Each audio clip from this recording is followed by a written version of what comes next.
Hello student, आज की इस वीडियो में हम लेकर आए क्लास 12 फिजिक्स का चैप्टर नंबर 1। चैप्टर नंबर 1 का लेक्चर नंबर 1 है। चैप्टर नंबर 1 का नाम है वैद्युत आवेश तथा क्षेत्र।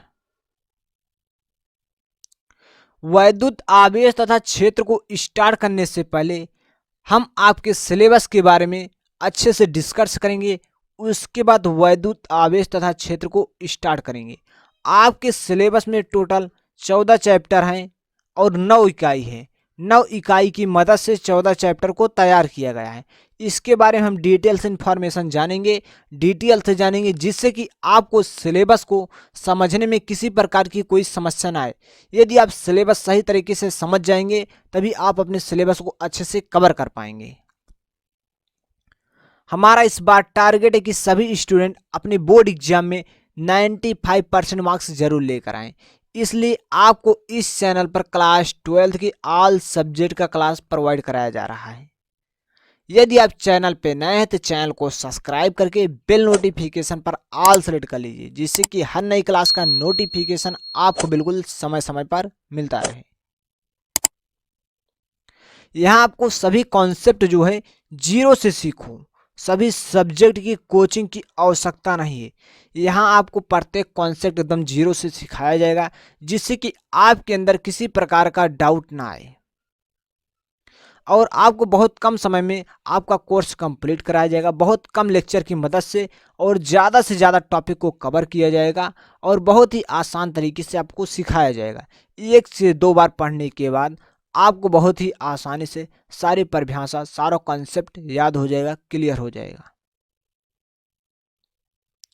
तो चलिए पहले हम सिलेबस के बारे में अच्छे से जान लेते हैं, उसके बाद इस क्लास को आगे हम कंटिन्यू करते हैं।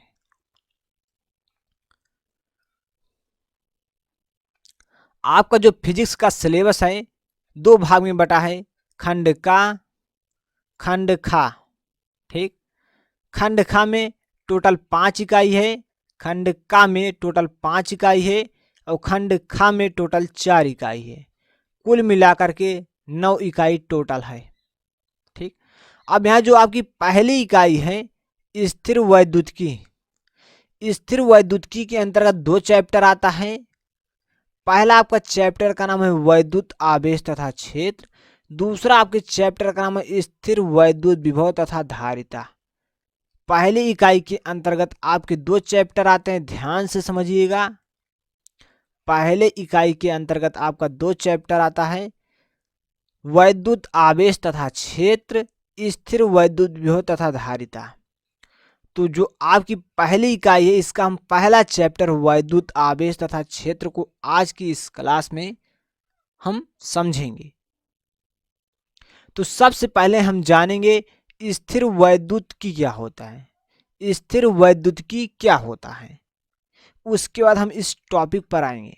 तो इसके बारे में हम आपको बहुत ही सटीक आंसर देने का प्रयास कर रहे हैं, ध्यान से सुनिएगा।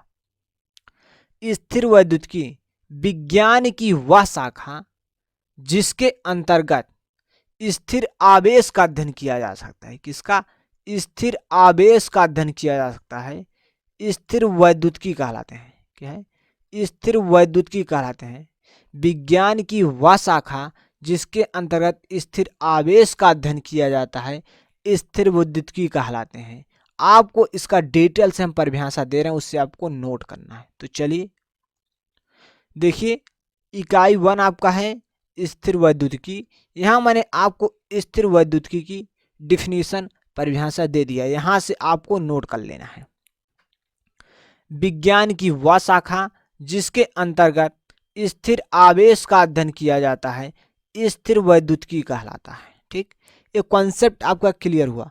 अब स्थिर वैद्युतिकी के अंतर्गत 2 चैप्टर आता है आपका, पहला वैद्युत आवेश तथा क्षेत्र और दूसरा आपका चैप्टर स्थिर वैद्युत विभव तथा धारिता। ठीक, तो आज की इस क्लास में हम स्टार्ट करेंगे वैद्युत आवेश तथा क्षेत्र। तो चलिए, वैद्युत आवेश तथा क्षेत्र में हम सबसे पहले देखेंगे वैद्युत आवेश क्या होता है। देखिए, वैद्युत आवेश क्या होता है, ध्यान से समझिएगा। वैद्युत आवेश, इलेक्ट्रिक चार्ज क्या है? वैद्युत आवेश इलेक्ट्रिक चार्ज। आपको हेडिंग डाल देना है कॉपी में अच्छे से, बहुत ही प्यारा नोट्स बनाना है जिससे कि आपको पेपर के समय आप बहुत ही कम समय में अपना रिवीजन कर पाएं। आपको सारा कुछ यहाँ बहुत अच्छे से अपना प्यारा नोट्स बना सकते हैं। यहाँ आपको लिखने का पूरा मौका मिलेगा और हर एक कॉन्सेप्ट सिखाया जाएगा। देखिए वैद्युत आवेश क्या होता है, इलेक्ट्रिक चार्ज क्या होता है। आवेश किसी पदार्थ का हुआ गुण है। देखिए आवेश किसी पदार्थ का हुआ गुण है। अब पदार्थ क्या होता है सबसे पहले आपको जानना होगा। पदार्थ जैसे कि आप जिस स्थान पर रहते हैं, आपके पास जो कुछ भी उपस्थित है उसे ही पदार्थ बोलते हैं। जैसे जल हुआ, पेड़ पौधे हुए, ये सारे क्या है, पदार्थ हैं। ठीक, तो आगे देखिए आवेश किसी पदार्थ का वह गुण है जिसके कारण वैद्युत तथा चुंबकीय प्रभाव उत्पन्न तथा अनुभव किए जाते हैं। जो आवेश है पदार्थ का एक ऐसा गुण है, जो आवेश है पदार्थ का एक ऐसा गुण है, उसमें ऐसा गुण पाया जाता है जिसके कारण वैद्युत तथा चुंबकीय प्रभाव, मतलब उसमें वैद्युत भी उत्पन्न होता है और चुंबकीय प्रभाव मतलब उसमें चुंबक मतलब उसमें आकर्षित करने का गुण भी होता है। आवेश जो है एक ऐसा पदार्थ है जिसमें वैद्युत और चुंबकीय प्रभाव मतलब किसी वस्तु को आकर्षित करने का उसमें गुण होता है। ठीक, आवेश किसी पदार्थ का वह गुण है जिसके कारण वैद्युत तथा चुंबकीय प्रभाव उत्पन्न तथा अनुभव किए जाते हैं, वैद्युत आवेश कहलाते हैं। यह एक अदिश राशि है, इसे Q से प्रदर्शित करते हैं। क्या है, इसे Q से प्रदर्शित करते हैं। आवेश किसी पदार्थ का वह गुण है जिसके कारण वैद्युत तथा चुंबकीय प्रभाव मतलब किसी वस्तु को आकर्षित करने का गुण हो, जिसमें वैद्युत तथा चुंबकीय प्रभाव उत्पन्न तथा अनुभव किए जा सकते हैं, वैद्युत आवेश कहलाते हैं। यह एक अदिश राशि है, इसे Q से प्रदर्शित करते हैं। वैद्युत आवेश होता है दो प्रकार का होता है। क्या है, वैद्युत आवेश दो प्रकार का होता है। पहला आपका होता है धन आवेश।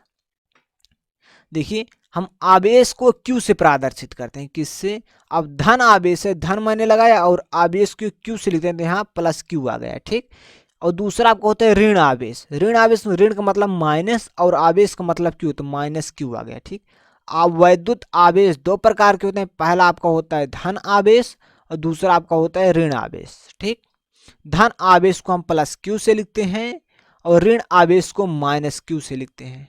ठीक, इतना कॉन्सेप्ट आपका क्लियर हो गया तो कमेंट करके जल्दी से बताइए, उसके बाद हम आगे बढ़ते हैं।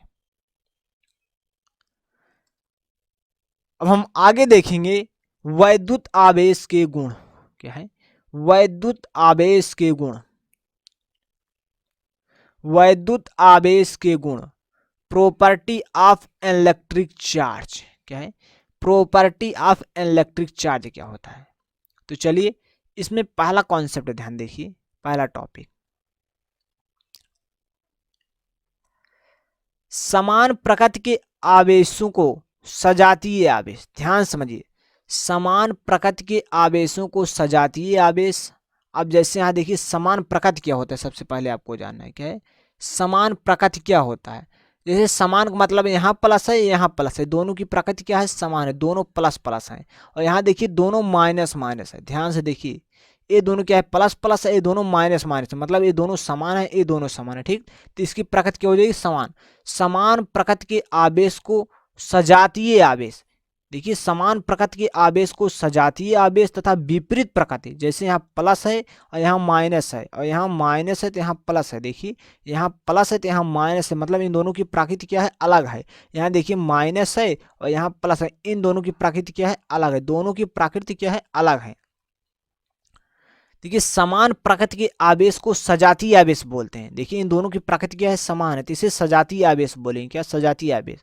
विपरीत प्रकृति के आवेश को विजातीय आवेश कहते हैं। यहाँ देखिए इन दोनों की प्रकृति क्या है, अलग है, इसे विजातीय आवेश बोलेंगे, इसे सजातीय आवेश बोलेंगे। देखिए आप यहाँ नोट कर सकते हैं, इसे क्या बोलेंगे, सजातीय आवेश बोलेंगे। ठीक, सजातीय,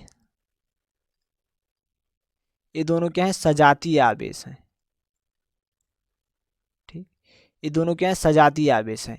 ए विजातीय आवेश है। ठीक, विजातीय आवेश। ठीक, ध्यान से समझिएगा एक बार और फिर से मैंने क्या लिखा है। देखिए समान प्रकृति, ध्यान से देखिएगा, पुनः समझने का प्रयास कीजिए। समान प्रकृति, समान का मतलब यहां प्लस है यहां प्लस है। ठीक, समान प्रकृति, समान प्रकृति के आवेश को क्या बोलते हैं? सजातीय आवेश।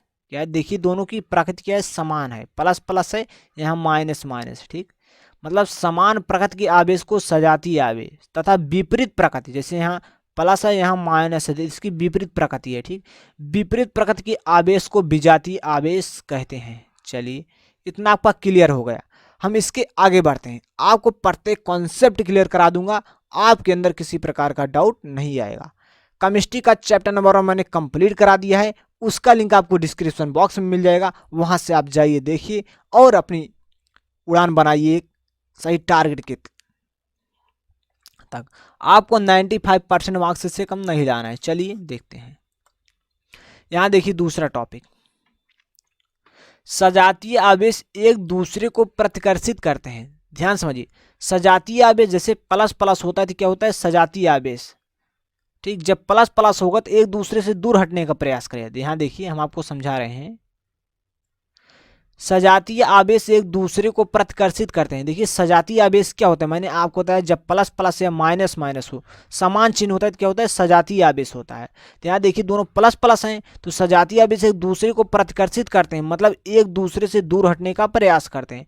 देखिए प्लस का चिन्ह इस साइड जा रहा है, इस साइड प्लस का चिन्ह जो इस साइड मूव कर रहा है। ठीक, ये दोनों एक दूसरे से दूर हटने का प्रयास कर रहे हैं। यहाँ देखिए ए माइनस चिन्ह है, ए माइनस चिन्ह है, ये दोनों एक दूसरे से दूर हटने का प्रयास कर रहे हैं। और आगे देखिए विजातीय आवेश एक दूसरे को आकर्षित करते हैं।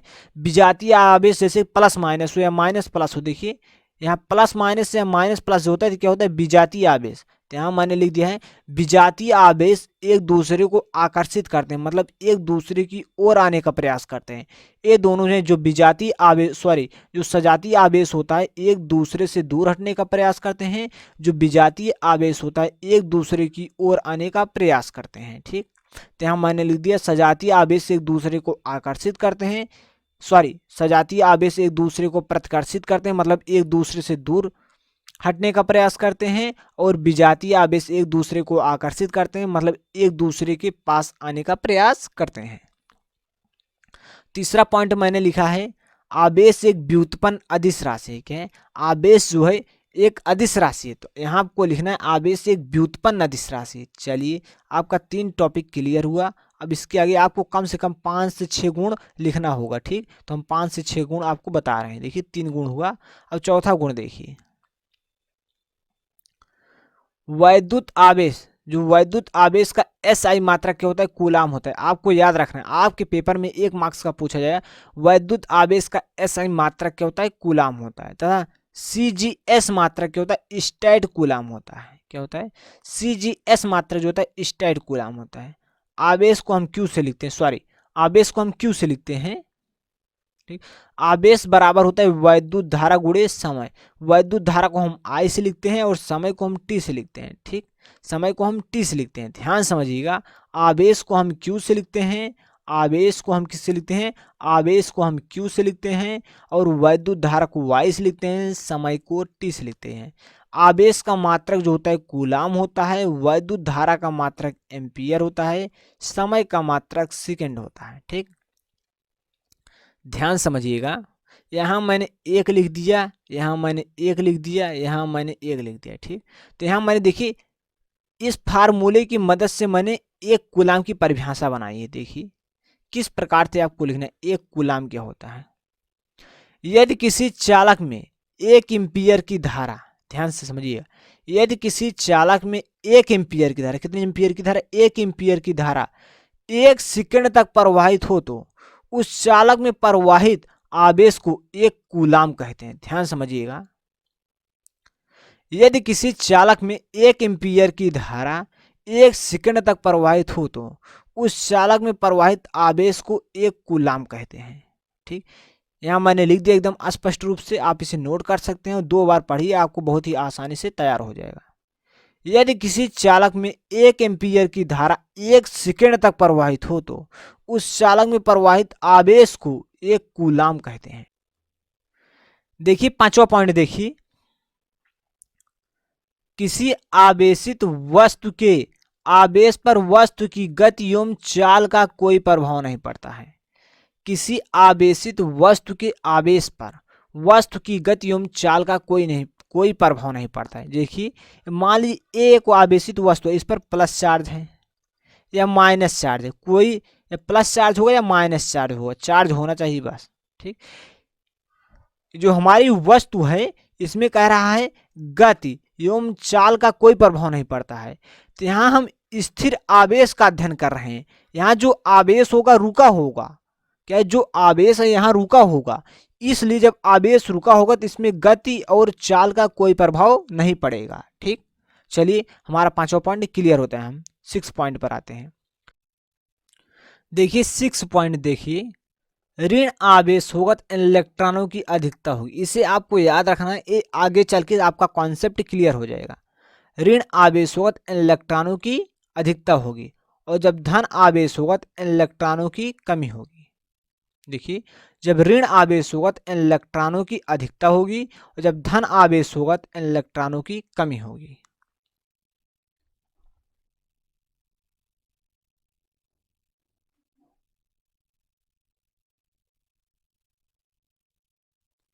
अब देखिए हम समझेंगे मूल आवेश क्या होता है।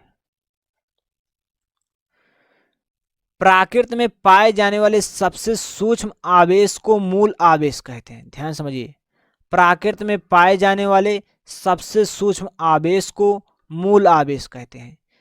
सूक्ष्म मतलब सबसे छोटा आवेश को क्या है, सबसे छोटा आवेश को क्या कहते हैं, मूल आवेश कहते हैं। ठीक, इसका मान E बराबर 1.6 गुणे 10⁻⁻19 कूलाम होता है।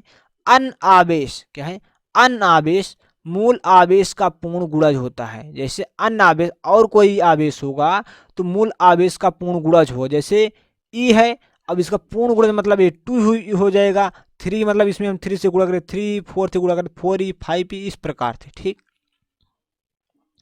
और जो इलेक्ट्रॉन का आवेश होता है आपको याद रखना है, इलेक्ट्रॉन का जो आवेश होता है -E होता है। याद रखना है, इलेक्ट्रॉन का आवेश जो होता है -E होता है, और प्रोटॉन का जो आवेश होता है +E होता है, और अल्फा कण का जो आवेश होता है वो +2E होता है। ठीक, इलेक्ट्रॉन का आवेश -E, प्रोटॉन का आवेश +E, अल्फा कण का आवेश +2E। इस सारा कॉन्सेप्ट आपको न्यूमेरिकल में काम आएगा। इस मान को आपको याद रखना है, E बराबर 1.6 गुणे 10⁻⁻19 कूलाम होता है। चलिए अब यहां हम समझेंगे वैद्युत आवेश का संरक्षण सिद्धांत। वैद्युत आवेश का संरक्षण सिद्धांत,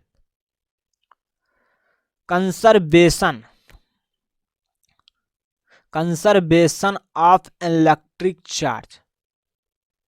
देखिए जब दो वस्तुओं को आपस में रगड़ा जाता है, ये हमारी दो वस्तु है, एक वस्तु ए है एक वस्तु बी है, जब इन दोनों वस्तुओं को आपस में रगड़ा जाता है तो दोनों वस्तुओं एक साथ विपरीत प्रकृति परंतु समान परिणाम के आवेश उत्पन्न हो जाता है।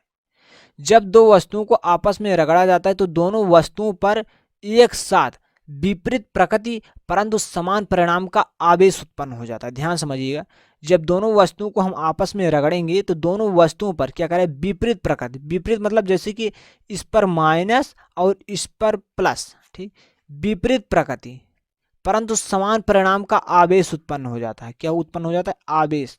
तो आवेश का हम Q से लिखते हैं, तो Q बराबर Ne होता है, तो हम Q के स्थान पर यहाँ हम Ne लिख सकते हैं। ठीक, यहां देखिए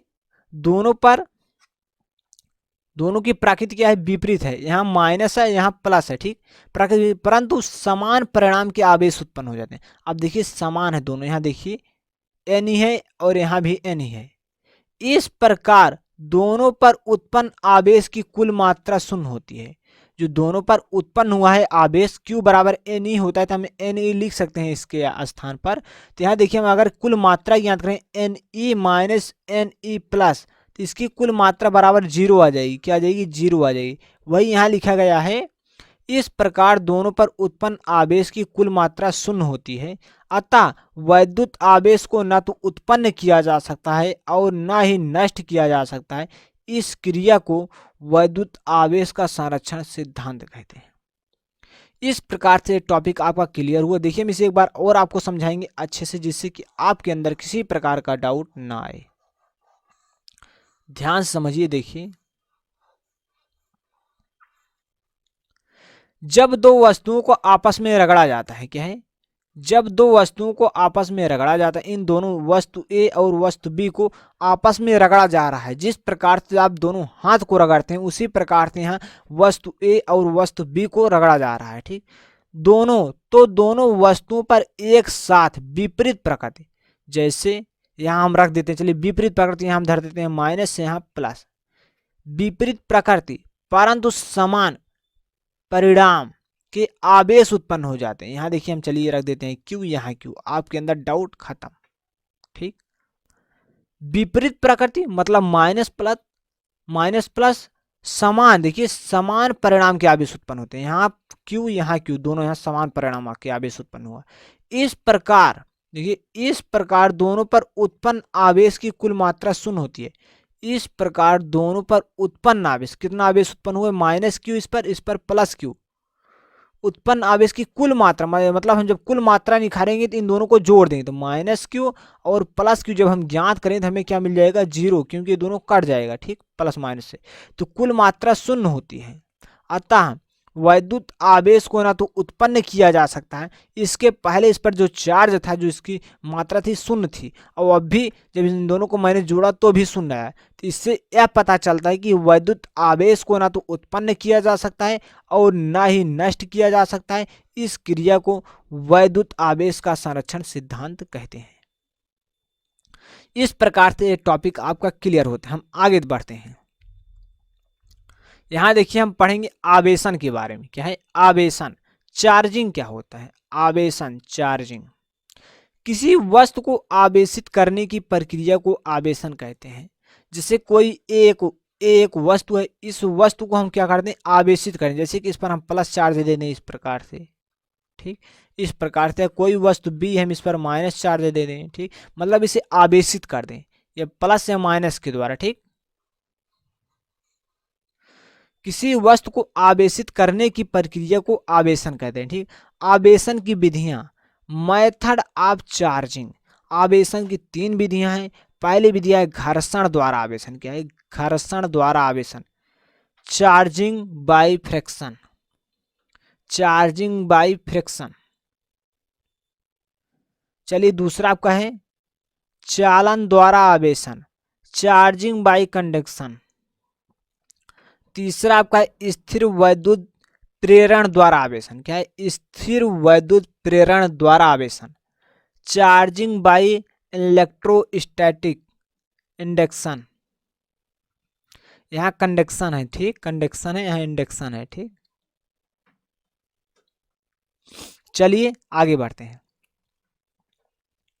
यहाँ आपका पहला देखिए क्या है, घर्षण द्वारा आवेशन, चार्जिंग बाय फ्रिक्शन। ठीक, चार्जिंग बाय फ्रिक्शन। जब दो वस्तुओं को आपस में रगड़ा जाता है, हमारी एक वस्तु ए है, एक वस्तु बी है, जब दोनों वस्तुओं को आपस में रगड़ा जाता है तो एक वस्तु के इलेक्ट्रॉन दूसरे वस्तु में स्थानांतरित हो जाते हैं। मान लीजिए एक वस्तु है, एक वस्तु ए बी है, इन दोनों वस्तु को आपस में रगड़ा जा रहा है। क्या रगड़ा जा रहा है? जब दोनों वस्तुओं को आपस में रगड़ा जा रहा है तो एक वस्तु के इलेक्ट्रॉन दूसरे वस्तु में क्या हो जा रहे हैं? स्थानांतरित हो जा रहे हैं। क्या है? एक वस्तु के इलेक्ट्रॉन दूसरे वस्तु में स्थानांतरित हो जा रहे हैं। इस प्रकार जिस वस्तु में इलेक्ट्रॉन की कमी होती है, अब भाई इससे इलेक्ट्रॉन इसमें जा रहा है तो इसमें इलेक्ट्रॉन की कमी हो जाएगी, तो वह धनावेशित होती है। तो ये क्या हो जाएगी? धनावेशित हो जाएगी। ठीक, ये धनावेशित हो जाएगी। ठीक, ध्यान समझिएगा, ये धनावेशित हो जाएगी। और जिस वस्तु में इलेक्ट्रॉन की अधिकता होती है, अब इसमें इलेक्ट्रॉन की क्या होगी? अधिकता होगी, वह ऋणावेशित हो जाती है। क्या है? इसमें क्या हो जाएगा, ऋण आवेश आ जाएगा, ठीक है, ऋण आवेशित हो जाते हैं। इसे घर्षण द्वारा आवेशन कहते हैं, ठीक। घर्षण द्वारा आवेशन में दोनों की प्रकृति विपरीत और परिणाम में समान होते हैं, ठीक।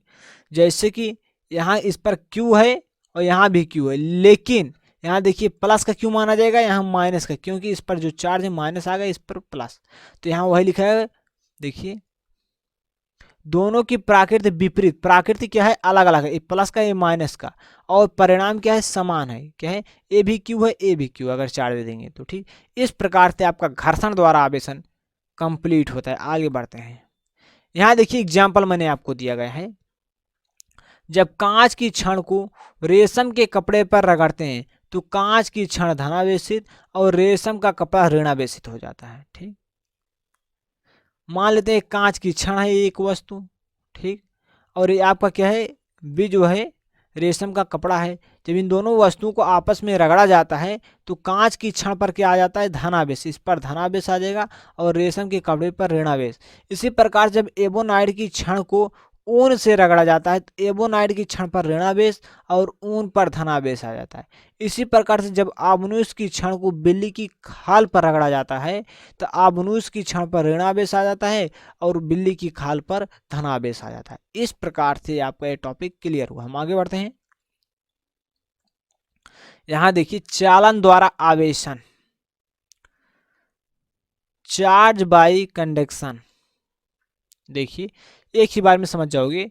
किसी आवेशित चालक को किसी अनावेशित चालक के संपर्क में लाने पर दोनों चालकों पर समान प्रकृति का आवेश फैल जाता है। इससे हम चालन द्वारा संपर्क द्वारा आवेशन कहते हैं। देखिए किसी आवेशित चालक, आवेशित चालक मतलब उस पर चार्ज हो, जैसे कि यहाँ देखिए ये आवेशित चालक है, इस पर प्लस प्लस चार्ज है, ठीक। किसी आवेशित चालक को किसी अनावेशित चालक, जैसे ये अनावेशित चालक है, इस पर कोई चार्ज नहीं है, ठीक। अनावेशित चालक, जिस पर कोई चार्ज नहीं होता उसे अनावेशित चालक बोलते हैं, और जिस पर चार्ज होता है उसे आवेशित चालक बोलते हैं। किसी आवेशित चालक को किसी अनावेशित चालक के संपर्क में लाने पर दोनों चालकों पर क्या है, दोनों चालकों पर, ये चालक ये चालक, दोनों चालकों पर समान प्रकृति का आवेश फैल जाता है। क्या है, समान प्रकृति। देखिए इस पर प्लस था, ए पर प्लस था और बी पे भी प्लस हो गया, मतलब दोनों चालकों पर समान प्रकृति का आवेश फैल जाता है। दोनों पर देखिए समान प्रकृति का आवेश फैल गया है। इससे हम चालन द्वारा या संपर्क द्वारा आवेशन कहते हैं। इस प्रकार से आपका सेकेंड पॉइंट क्लियर हुआ। थर्ड पॉइंट इसका देखिए, स्थिर वैद्युत प्रेरण द्वारा आवेशन, चार्ज बाई इलेक्ट्रोस्टैटिक्स इंडक्शन। किसी वस्तु को बिना स्पर्श किए, मान लीजिए कोई वस्तु है, हम इसे टच ना करें, क्या है, किसी वस्तु को बिना स्पर्श किए आवेश देने की प्रक्रिया को स्थिर वैद्युत प्रेरण द्वारा आवेशन कहते हैं। जैसे कि हमारी वस्तु है, हम इस वस्तु को टच ना करें और इस पर हम आवेश दे दें, प्लस चार्ज या माइनस चार्ज दे दें, तो जो इस क्रिया होते हैं इस क्रिया को क्या कहते हैं, स्थिर वैद्युत प्रेरण द्वारा आवेशन कहते हैं, ठीक।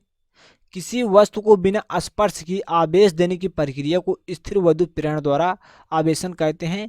प्रेरित आवेश की अधिकतम मात्रा ज्ञात करने का सूत्र जो होता है Q डैश बराबर होता है Q ब्रेकर के अंदर होता है 1 माइनस 1/Q।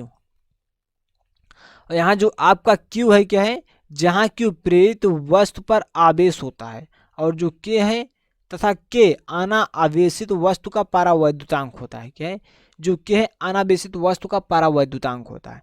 इस प्रकार से आज की इस वीडियो में मैंने इतने टॉपिक को कवर कर दिया है। आप देख सकते हैं किस किस टॉपिक को मैंने कवर किया, एक बार इससे रिवाइज कर लेते हैं।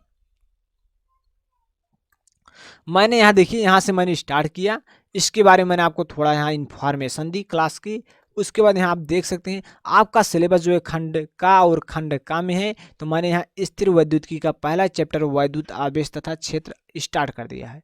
अब इसमें हम वैद्युत आवेश तथा क्षेत्र में आप देख सकते हैं मैंने यहाँ पढ़ा है वैद्युत आवेश क्या होता है, वैद्युत आवेश के प्रकार मैंने पढ़ा, और उसके बाद वैद्युत आवेश के बारे में गुण पढ़ा, इसका क्या क्या प्रॉपर्टी होता है, प्रॉपर्टी ऑफ इलेक्ट्रिक चार्ज। उसके बाद यहाँ मैंने आगे पढ़ा, देखिए यहाँ मैंने दूसरा गुण पढ़ा, उसके बाद यहाँ तीसरा गुण हो गया, उसके बाद यहाँ चौथा गुण, उसके बाद पांचवा छठवां गुण, 6 गुण मैंने बताया।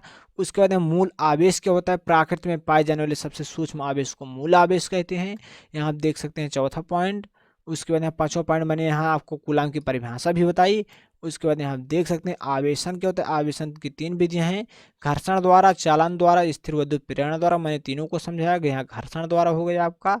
उसके बाद यहाँ आपका आगे देखिए, यहाँ आपका चालन द्वारा हो गया। उसके बाद यहाँ आपका आ गया स्थिर विद्युत प्रेरण द्वारा आवेशन।